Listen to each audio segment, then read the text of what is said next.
Сәлем достар, біз бүгін жазға арналған, кішкентай қыздарға арналған шапка тоқитын боламыз.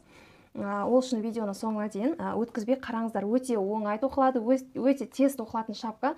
Бұл шапканы тоқуды енді бастап жүрген қыз-келіншектер болса да, не болмаса қызығып жүрген, тоқығысы келіп жүрген адамдар болса да, қорықпастан осы шапканы тоқып бастауларыңызға болады. Себебі өте оңай тоқылады.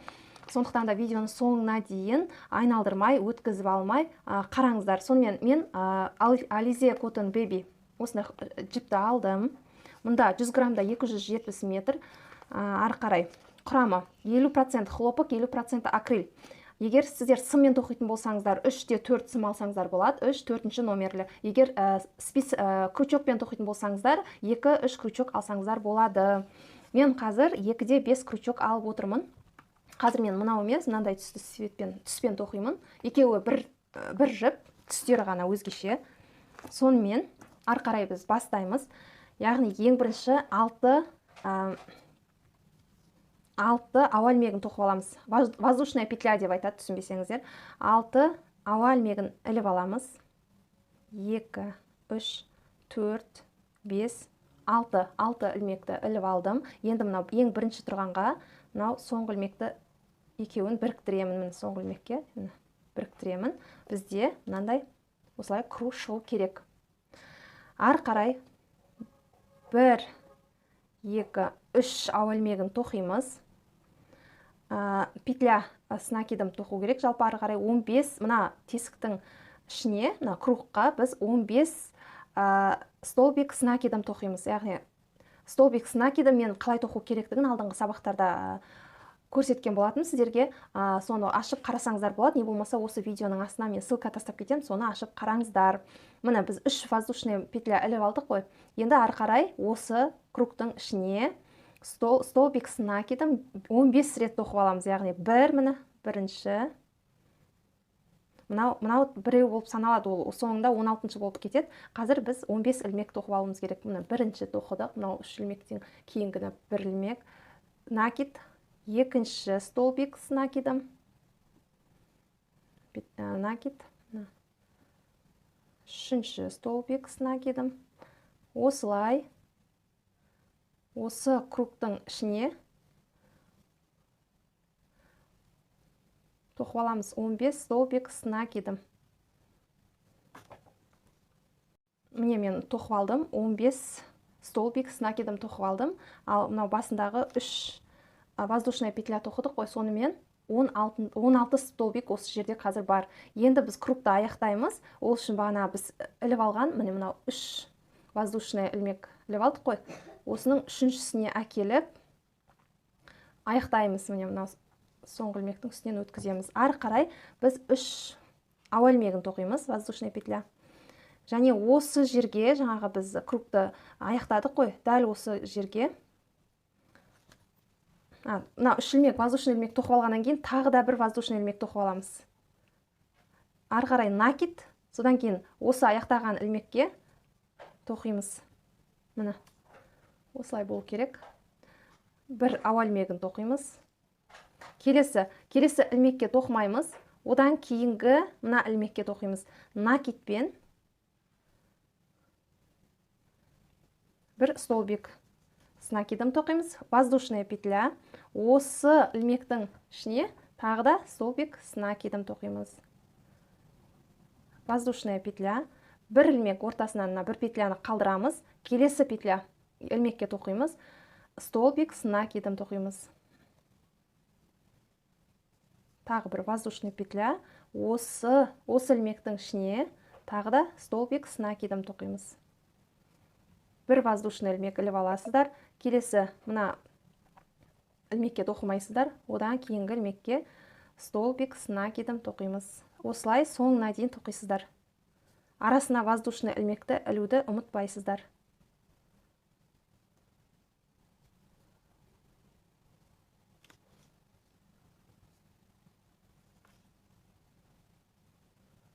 Яғни бір ілмекке 2 воздушный ілмек, 2 петля с накидом тоқисыздар. Арасына бір воздушный ілмек тоқып кетуді ұмытпайсыздар.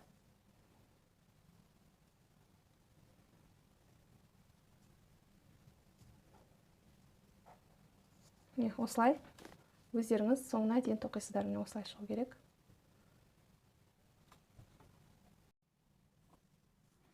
Міне мен тоқыдым, мына жерге келіп аяқтадым. Мына осылай сіздер де аяқтауларыңыз керек. Енді біз мына тұрған екі арасында воздушный ілмек тоқылған. Осы жерге біз мынау соңғы ілмегімізді осылай жылжытып әкелуіміз керек. Өйткені біз жұмысты қазір осы жерден бастап тоқимыз. Ары қарай 3 ілмек ауа ілмегін тоқисыздар. 1, 2, 3. Тағы да бір воздушный ілмек ауа ілмегін іліп аласыздар. Және осы жерге бір столбик с накидом тоқисыз.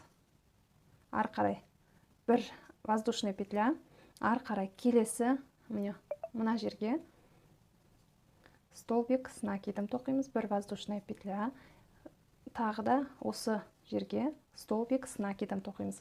Әр ілмектің арасына бір воздушный ілмек, яғни ауа ілмегін тоқуды ұмытпаймыз. Келесі мына жерге тағы да екі ілмек столбик с накидом тоқимыз. Арасына ауа ілмегін тоқуды ұмытпаймыз. Ауа ілмегі, келесі мына жерге столбик с накидом, ауа ілмегін тоқимыз, столбик с накидом. Ауа ілмегі, келесі мына жерге тоқимыз. Біз қазір шапкамызды үлкейтіп жатырмыз. Дәл осылай соңына дейін тоқисыздар. Әр ілмекке ауа ілмегін тоқисыздар, және әр мынау тесікке, мынау осы жерлерге екі столбиктан тоқып отырасыздар.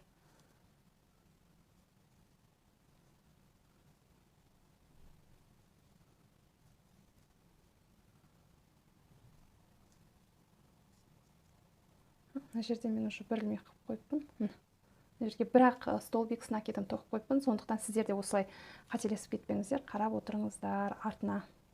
Алдындағы тоқыған ілмектеріңізге тағы бір қарап отырыңыздар. Міне сіздер де осылай шығу керек.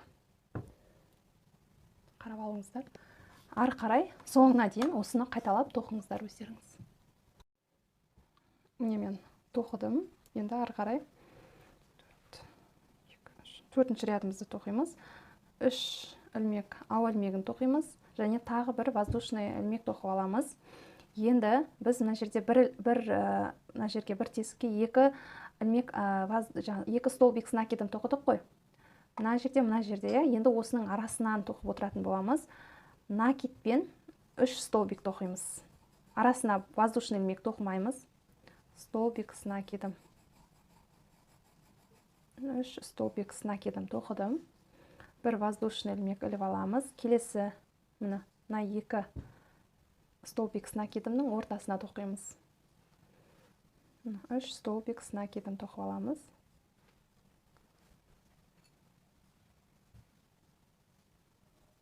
Бір воздушный ауа ілмегін іліп аламыз. Келесі мына жерге тоқимыз. Мына жерге тоқисыздар. 3 столбик с накидом.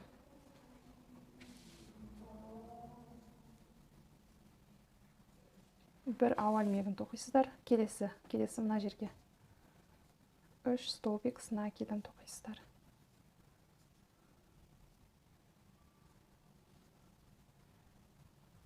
Бір ауа ілмегін.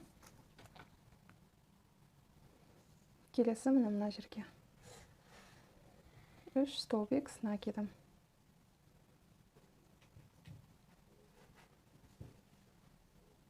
Бір ауа ілмегі осылай соңына дейін тоқисыздар. Яғни мына жерге тоқисыздар 3 столбик с накидымды. Түсінікті болды деп ойлаймын. Ары қарай соңына дейін өздеріңіз тоқыңыздар. Міне мен тоқыдым 5-ші рядты. Енді біз мында қараңыздар. Мына қазір аяқтаймыз. Мен мына жерде 3 столбик с накидом тоқыдым. Бізде мына жерде басталды, 3 накидпен осы жерге, яғни мына екі ілмектің ортасына біз қазір 2 столбик с накидом тоқимын. Өйткені үшіншісі бізде мынау үшінші столбик болып саналады. Осы жерге үшінші воздушный ілмекке аяқтаймыз. Бізде осылай болып аяқталу керек. Барлығы бірдей болды. Мұнда да үшеу, мынау сияқты 3 ілмек столбик с накидом болып шықты. Енді біз ары қарай тоқуымыз керек. Енді біз мына жерден бастап тоқимыз. Ол үшін осы жерге ілмегімізді осы жерге алып келеміз. осылай ары қарай біз бастаймыз. 3 воздушный ілмек тоқимыз. Тағы бір ілмек воздушный тоқып аламыз.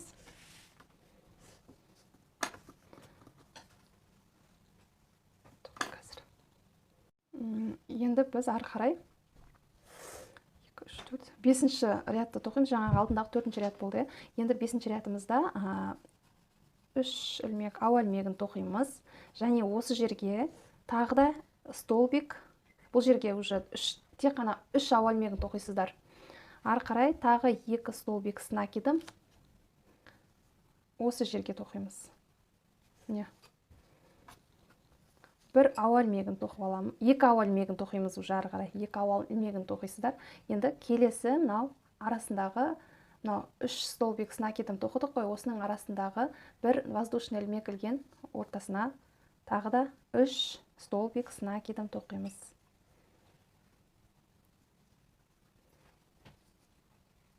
Бір ауа ілмегін тоқимыз. Келесі мына жерге 3 столбик с накидом. Ой, кешіріңіздер. Мына жерге бір ауа ілмегін тоқып жіберіппін. 2 ауа ілмегін тоқимыз. Мына келесі жерге 3 столбик с накидом тоқимыз. 2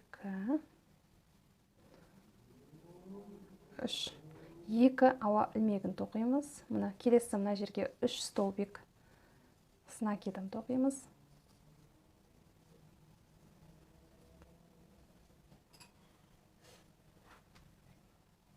2 ауа ілмегі. Келесі мына жерге 3 столбик с накидом тоқимыз. Дәл осылай соңына дейін тоқисыздар. Соңғы рядқа дейін. Рядтың соңына дейін тоқисыздар. 2 ауа ілмегін тоқисыздар. Араларына.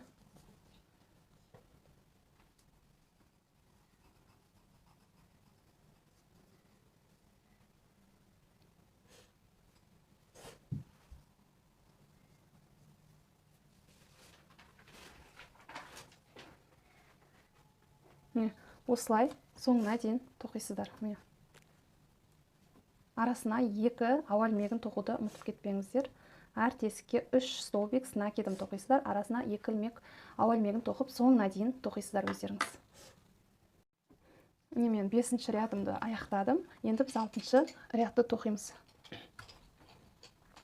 Ол үшін 3 воздушный ілмек тоқып аламыз. Одан кейін тағы да 2 воздушный ілмек тоқимыз. Содан кейін келесі мына жерге 4 столбик с накидом тоқимыз.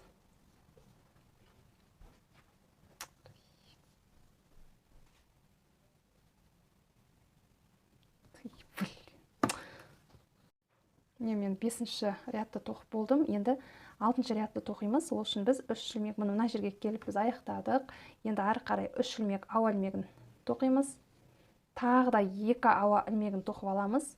Содан кейін мына жерге 4 столбик с накидом тоқимыз. 1 2 3 4 2 ауа ілмегін тоқимыз. Келесі мына жерге 4 столбик с накидом тоқимыз. 1 2 3 4 2 ауа ілмегін. Келесі мына жерге 4 столбик с накидом тоқимыз. 1 2 3 4 2 ауа ілмегін тоқимыз. Енді келесі мына жерге 4 столбик с накидом тоқимыз. 2 3 4 2 ауа ілмегі. Дәл осылай қайталаймыз.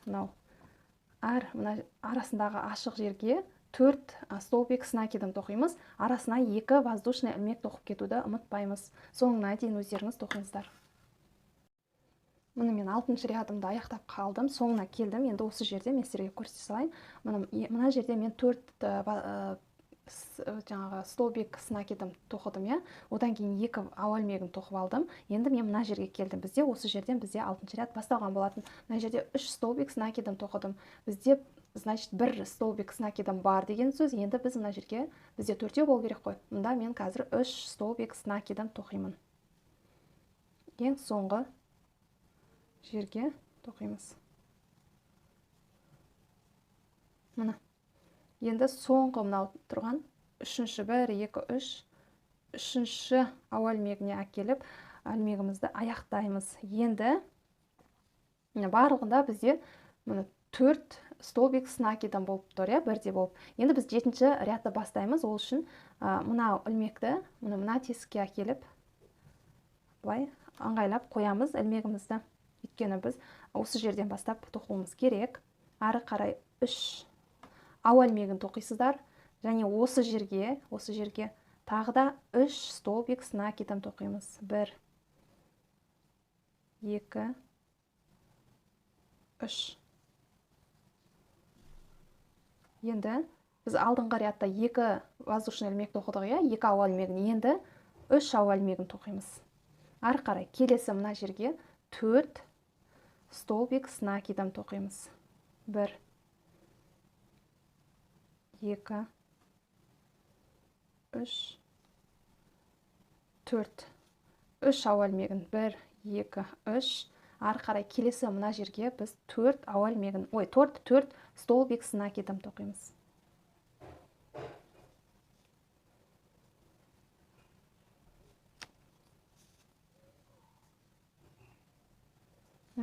Ары қарай 3 ауа ілмегін, келесі мына жерге тағы да 4 столбик с накидом тоқимыз. 1 2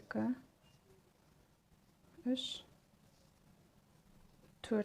Ары қарай 3 ауа ілмегін және келесі жерге дәл осылай қайталайсыздар. Міне. Әр мынау арасындағы мынау 2 воздушный ілмек тоқыған жерге 4 столбик с накидом тоқисыздар және арасына 3 ауа ілмегін тоқып кетуді ұмытпайсыздар. Соңына дейін өздеріңіз тоқисыздар. Міне мен 7-ші рядты аяқтап қалдым.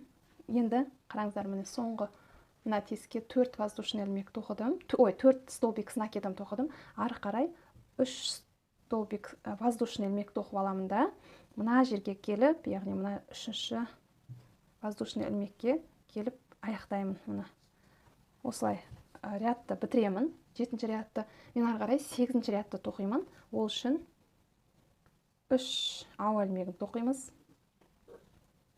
Және тағы да осы жерге 3 ауа ілмегін тоқып аламыз. Сіздерге көрініп тұр ма? 3 ауа ілмегін тоқып аламыз. Енді келесі мына жерге тесікке накидпен 5 столбик, яғни 5 столбик с накидом тоқып аламыз. 1 2 3 4 5. Алдында біз мына жерде 3 столбик с накидом, мына жерде 3 столбик с накидом тоқыдық. Одан кейін 4, мына жаққа 4 тоқыдық. Тек арасындағы воздушный ілмектер көбейіп отырды. Енді біз 4 емес, мына жерге 5 столбик с накидом тоқимыз. Арасына 3 ауа ілмегін тоқимыз. Ары қарай мына келесі мына жерге 5 столбик с накидом тоқимыз. 1 2 3 4 5. Ары қарай 3 ауа ілмегін тоқимыз. Келесі мына жерге тағы да 5 столбик с накидом тоқимыз. 1 2 3 4 5. 3 ауа ілмегін тоқимыз. Және келесі мына жерге тағы да 5 столбик с накидом тоқимыз. 1 2 3 4 5. Және 3 ауа ілмегін ары қарай осылай қайталаймыз. Міне осылай. Яғни мынау әр мына жерге, мына ашық жерге 5 столбик с накидом тоқимыз, арасына 3 ауа ілмегін тоқуды ұмытпаймыз. Дәл осылай қайталап отырып, соңына дейін тоқисыздар. Мына жерге келгенге дейін тоқисыздар. Бізде мына жерде білесіздер, яғни 5-ші столбик с накидом мынау болып саналады. Сіздер сонда мына соңғы мынау аралыққа 4 столбик с накидом тоқисыздар да, мынау 3-ші ауа ілмегіне келіп, мынау рядты аяқтайсыздар. Соңында кездескенше. Міне мен 8-ші рядты аяқтадым. Енді біз ары қарай шапканың формасын келтіруіміз керек. Мұнда бізде қазір тегіс болып келе жатыр, өйткені біз әр рядта қосып отырдық, сондықтан да қазір бізде осылай тегіс болып тұрады. Енді бізге шапканың формасын келтіру керек, біз осылай болып шығу керек шапканың формасы. Енді ары қарай шапканың формасын қалай жасаймыз? Біз қазір ары қарай уже қоспаймыз ешқандай ілмектерді. Біз осы 8-ші рядта қалай тоқыдық, келесі рядтың барлығын сіздің балаңыздың өлшеміне қарай тоқитын боласыздар. Менде диаметрі 16, ары қарай мен осы жерден тоқтатамын көбейтуді. Енді яғни мынау несін диаметрін көбейте беруді тоқтатып, ары қарай шапканың формасын келтіреміз. Енді мен 8-ші рядта біз сіздермен бірге тоқыдық, мына жерге 5 с накидом тоқыдық, одан кейін 3 ауа ілмегін тоқыдық қой. Дәл осы сияқты мына жерге бірінші тоқимыз. Мына жерге келтіріп алайын. Енді біз 9-ші рядтан бастап тоқимыз. 1, 2, 3 ауа ілмегін тоқып алдым. И мына жерге 4 с накидом столбик тоқимыз. Столбик с накидом. 2, 3. Мына 4-теу тоқыдық. Мына 3 ілмек ауа ілмегін іліп алдық қой біз жаңа. Сонымен 5 столбик с накидом болып есептелінеді. Ары қарай 3 ауа ілмегі дейміз, воздушная петля. Мына жерге 5 столбик с накидом тоқимыз. Яғни алдындағы 7-ші рядта біз қалай тоқыдық, дәл солай көбейте бересіздер. Қайталай бересіздер. 5 столбик с накидом, 3 ауа ілмегі. Ары қарай келесі мына жерге 5 столбик с накидом, 1, 2, 3, 4, 5. Дәл осылай соңына дейін, мына ряд біткенге дейін тоқисыздар. Мен қазір тағы да өзім қосымша 2 ряд тоқып, шапканың формасы жаймен келе жатқан сіздерге көрсететін боламын қазір. Мен жаңағы 8-9-ші рядты тоқыдым, соңына дейін. Уже қараңыздар, біз бір рядтың өзінде қоспаған кезде осылай формасы жаймен өзгерді. Сіздер де өздеріңізде қарайтын болсаңыздар, міне уже формасы өзгере бастады. Енді дәл осылай сіздің балаңыздың өлшеміне дейін, басына дұрыс келгенге дейін осылай тоқи бересіздер. Қай жерге келіп тоқтау керек екенін сол балаңыздың басының өлшеміне қарайсыздар. Мен тоқып болдым. Менде қазір мына шапканың бас өлшемі, қазір айтам, ұзындығы, яғни шапканың қазір өлшейтін боламыз. Мынау басынан бастап өлшейсіздер, мына жерден бастап осылай. Менде 15 сантиметр болды. Енді бізде қазір алдымызда жаз, сондықтан да шамалы мына жерін шляпа сияқты қылып келтіргім келді. Сонымен ары қарай менімен бірге ары қарай тоқыңыздар. Ол үшін біз не істейміз? Сіздер осылай керек жеріне дейін келіп тоқып аяқтайсыздар. Менде 17 ряд болды. Мынау бірінші рядтан бастап санаған кезде барлығы 17 рядқа шықты осы узор. 17 ряд тоқылып болғаннан кейін біз ары қарай шляпаның шет жағын тоқитын боламыз. Ол үшін біз бірінші барлық рядқа без накида петля тоқып шығамыз. Біз мына жерден келіп аяқтадық. Енді бір ауа ілмегін ілеміз, бір воздушная петля іліп аламыз. Содан кейін бізде мына жерде ашық жерде 3 ауа ілмегін іліп алған болатынбыз. Осы 3 ауа ілмегін ілген жерге 3 петля с накидом, без накида тоқимыз. Мына 3-еу тоқыдық. Енді ары қарай біз мына жерде 5 столбик с накидом тоқыдық қой. Енді осы әр қайсына 1, 2, 3, 4, 5 столбик без накида тоқимыз. 1, сіздерге көрініп тұр ма? 2, әр қайсына жеке-жеке тоқисыздар. 3, 4, соңғысы 5 міне тоқыдық. Енді мына біз ашық жерге келдік. Бұл жерде бізде 3 воздушная петля тоқылған болатын. Енді біз бұны былайынан аласыздар.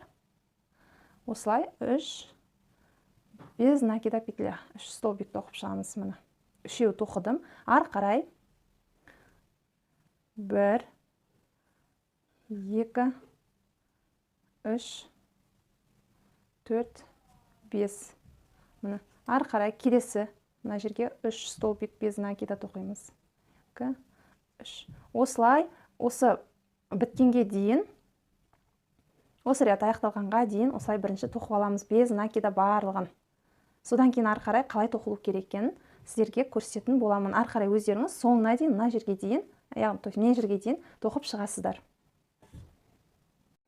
Міне бізде қазір бір ряд без накида тоқып шықтым. Мына жерге келіп аяқтадым. Менде барлығы 18 ряд болды осы тоқылғаным. Енді ары қарай біз шляпаны ары қарай шетін нетеміз. Мен қайтадан нөлге келтіріп қояйын. Бірінші рядтан бастап қазір тоқимыз. Ары қарай біз мына жерде 3 ауа ілмегін іліп аламыз. 3 ауа ілмегін ілдік. Енді накид келесі, мына келесі ілмекке бір столбик с накидом тоқимыз. Одан кейінгі ілмекке тағы да столбик с накидом тоқимыз. Міне, осылай, Енді келесі ілмекке, мына жерге, мынаған, біз 2 столбик с накидом тоқимыз. 1, 2. Сонда біз бір ілмекке 2 столбик с накидом тоқыдық. Келесі 1 столбик с накидом. Одан кейінгі ілмекке 1 столбик с накидом. Одан кейінгі ілмекке тағы да столбик с накидом тоқимыз. Одан кейінгі 4-ші ілмекке біз 1 ілмекке 2 столбик с накидом тоқимыз. Міне бізде бұлай болып шығу керек. Осылай біз мынаны үлкейтуіміз керек. Соңына дейін біз осылай тоқимыз. Мына жерде 2 столбик с накидом тоқыдық бір ілмекке. Келесі 1 столбик с накидом, одан кейінгі ілмекке 1 столбик с накидом, келесі ілмекке тағы 1 столбик с накидом тоқимыз. Мына үшеу, енді үшеуден кейін 4-ші ілмекке 2 столбик с накидом тоқимыз. 1, 2. Түсінікті ғой, Мына 3 ілмекке, мына бірінші ілмекке 1 столбик с накидом, екінші ілмек 1 столбик с накидом. Одан кейінгі 3-ші ілмекке тағы 1 столбик с накидом, мына 3 ілмекке. Одан кейінгі 4-ші ілмекке 2 столбик с накидом тоқимыз. 1, және тағы қайталап осы жерге 2. Осылай сіздер осы ряд біткенге дейін, яғни мына жерге дейін тоқисыздар.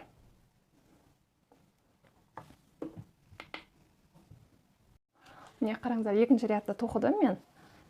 Міне уже мынандай болып, шляпаның шеті сияқты болып, уже бізде формасы келе жатыр, үлкейіп.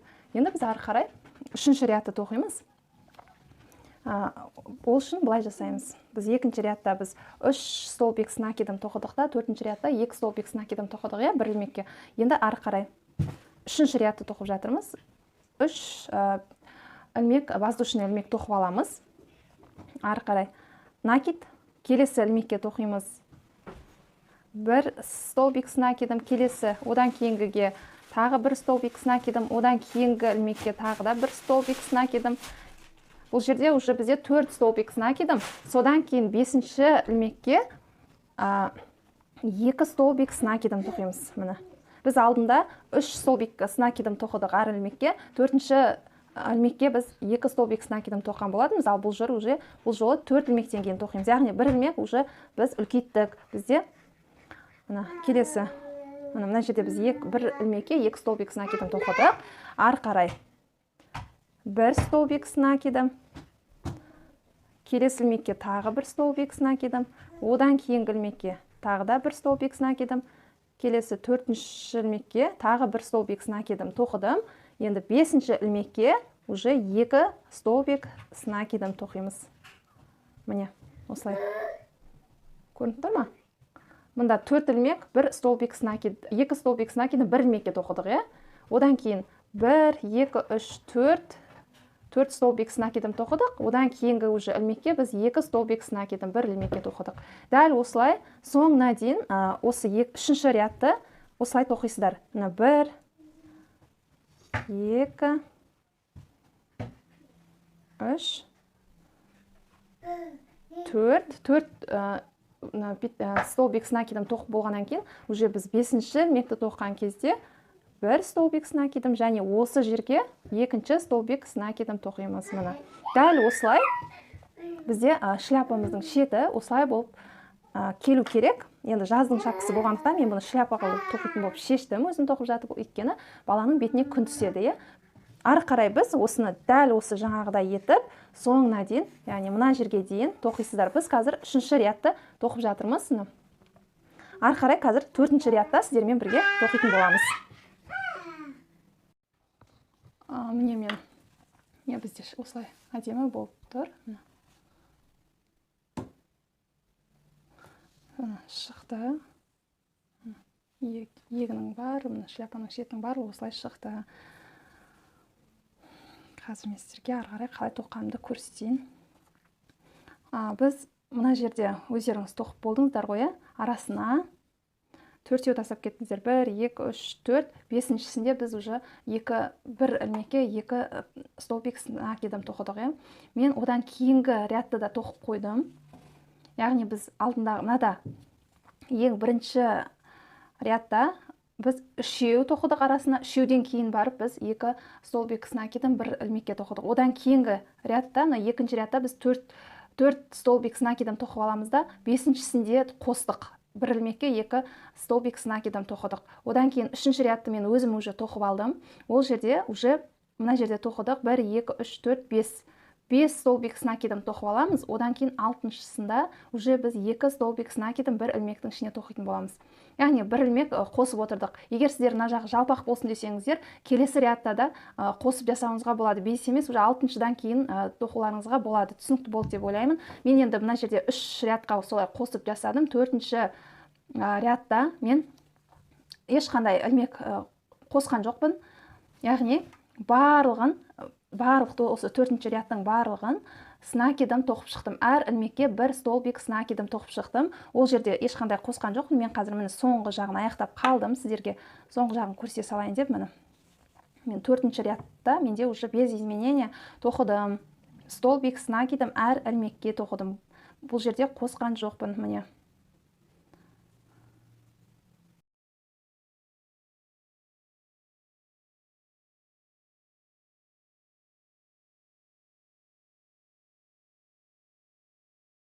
Қараңыздар. Міне, мен соңғы ілмекке келдім. Міне, менде аяқтадым. Енді мына жерге келіп, болғаннан кейін, біз енді мынау жалпы шляпамыз бітті, осымен аяқталды. Егер тағы да мына жағы жалпақ болсын десеңіздер, жаңа мен айтқандай қоссаңыздар болады. Болмаса осы 5-ші рядқа просто без изменения, жаңа мен сияқты тағы да 1 ряд қосып жерсеңіздер болады. Оның барлығы өз еркілеріңізде. Мен 1 ряд қостым ғой, столбик с накидом барлық ілмекке тоқып шықтым. Сіздер тағы да 1 ряд солай қоссаңыздар болады. Мен енді осымен қалдырдым. Ары қарай қалай тоқимыз? Мынау шет жағы әдемі болып көрініп тұру үшін осындай бір әдемі узормен түсіретін боламыз. Ол үшін біз жалпы тоққан кезде былай алдыға қарай бастап былай кетіп тоқимыз ғой.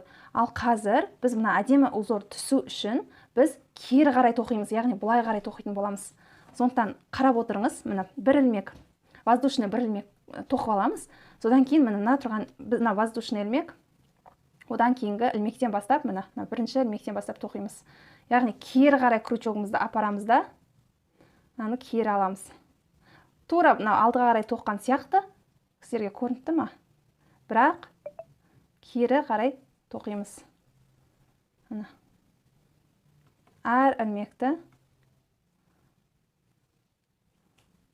осылай тоқисыздар. Сол кезде бізде шляпамыздың шетінде осындай әдемі узор шығады. Міне, тағы да көрсетейін. Міне осылай тұрасыздар, крючогыңызды кері қарай апарасыздар да, мынау алдындағы ілмекке ілесіздер, артынан әкеліп жұмыс жібін тартып аласыздар да, дәл осылай тоқи бересіздер. Барлығы бір қалыпта тоқылады. Бұл шляпаңызға бір ерекше, бір әдемі болып көрініп тұратын болады. Мен қазір соңына дейін осыны тоқып болайын, сосын сіздерге қалай шыққанын көрсететін боламын. Міне былай қылып қалдырсаңыздар да болады жалпы, бірақ мына жерде уже басқаша әдемі көрініп тұратыны көрдіңіздер ма? Ары қарай соңына дейін өздеріңіз тоқыңыздар, содан кейін қалай шыққанын көретін боламыз. Сонымен мен шапкамды бітірдім. Енді бізде шапка болып басталды, соңында шляпа қылып тоқыдық. Міне мен соңын аяқтап болдым. Міне осындай болды. Аяқтаған кезде қараңыздар, міне осылай әдемі болып шығу керек шет-шеті. Жасамасаңыздар да болады, но жасайтын болсаңыздар осылай шет-шетін узормен әдемі көрінетін болады. Міне менде осылай шықты. Бұл енді менде где-то 4 жасқа дейінгі қыздарға келеді. Бұл мына үлкен қызыма кішкентай болды, кішкентай қызыма үлкен болды, сондықтан да мен өзімнің кішкентай қызыма тағы да осылай тоқыдым. Тура осы әдіспен тоқыдым, басқа түспен. Оған міне осылай әдемілеп гүл салып қойдым. Мына қараңыздар, қалай әдемі көрінеді. Мен фотосын түсіріп салатын боламын. Қазір сіздерге просто осылай көрсетейін. Мына қараңыздар, басында тұрғанда осылай тұрады. Сондықтан да ең оңай тоқылатын жолы, мен мына гүлді тігіп тастамадым. Ұнатпайтындар болса алып тастауға да болады. Сол үшін байлап қойдым осылай астына. Не болмаса мына жағына жиырып, осылай мынамен былай қыстырып қойсаңыздар да әдемі көрінеді. Ол әркімнің өзінің фантазиясында. Пока мен осылай тұра берсін, кейінірек сосын көрермін. Осылай просто байлап қойдым артынан. Оны шешіп тастауға да, тігіп қоюға да болады. Оның барлығы өз еркілеріңізде. Сонымен сіздер де осы шапкамызды, шляпа дейді, панамка дейді, осыны тоқып көріңіздер, міндетті түрде тоқыңыздар, себебі өте оңай, жеңіл тоқылады. Ондай қатты көп жіп те кетпейді, сондықтан да міндетті түрде тоқып заказ алсаңыздар да болады, өзіңіздің қызыңызға осылай тоқып берсеңіздер де болады. Дәл осы әдіспен үлкен адамдарға да тоқысаңыздар болады екен. Бірақ үлкен адамға тоққан кезде мына жағын кішкене көбірек ряд қыласыздар. Мысалы 4 ряд болса, үлкен адамға кішкене 6 ряд тоқсаңыздар өте әдемі көрінеді. Одан кейін шляпаның осындай шет жағын қатыратын түрлері бар, оны да интернеттен қарап көрсеңіздер болады. Крахмалмен осылай қатырады деп айтып жатады, бірақ мен әлі ондай жасап көрген жоқпын. Сіздер өздеріңіз қарап іздеп қалай қатыруға болады жасап көрсеңіздер болады. Енді мен кейінірек көре жатармын, пока көрген жоқпын, осылай кигіздіре беремін. Сонымен видеоны соңына дейін қарағандарыңызға рахмет. Келесі сабақта мен осы гүлдің қалай жасалу жолын, қалай тоқылатынын көрсететін боламын. Сондықтан келесі сабақты жіберіп алмас үшін сіздер колокольчик белгісін басып қойыңыздар. Сонымен менің жұмысыма лайк басып кетіңіздер, ойларыңызды комментарийға жаза кетіңіздер және каналға тіркеліп кетуді де ұмытпаңыздар. Сау болыңыздар.